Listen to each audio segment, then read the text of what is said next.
Gazipur city কর্পোরেশনের চান্দনা চৌরাস্তা এলাকায় ভয়াবহ অগ্নিকাণ্ডে একটি কলোনির 14টি ঘর পুড়ে গেছে।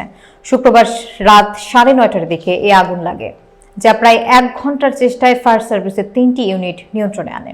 এম এ আজিজের প্রতিবেদনে বিস্তারিত। গাজীপুর চৌরাস্তা মডেল ফায়ার স্টেশনের senior station officer Mohammad Iqbal Hasan বলেন, আমরা রাত 9:30টার দিকে অগ্নিকাণ্ডের খবর পাই এবং দ্রুত ঘটনাস্থলে পৌঁছে যাই। শুরুতে 2টি ইউনিট পাঠানো হলেও আগুনের ভয়াবহতা দেখে আরও একটি ইউনিট যুক্ত করা হয়।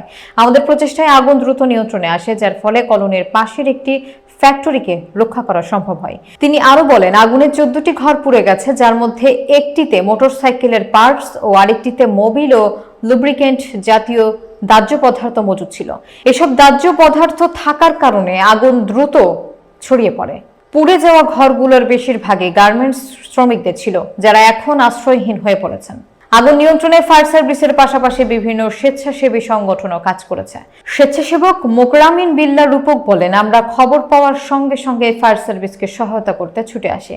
আমাদের সঙ্গে রেড ক্রিসেন্ট সহ বিভিন্ন স্বেচ্ছাসেবী সংগঠন যুক্ত হয়। আমরা উদ্ধার কাজে সহায়তা করি এবং ক্ষতিগ্রস্তদের পাশে থাকার চেষ্টা করি। তাদের অনেকের ঘরবাড়ি পুড়ে গেছে, তারা এখন অনিশ্চয়তার মধ্যে আছেন। তবে কিভাবে আগুনের সূত্রপাত হয়েছে এবং ক্ষয়ক্ষতির পরিমাণ নিশ্চিত হওয়া যায়নি বলে জানায় ফায়ার সার্ভিস।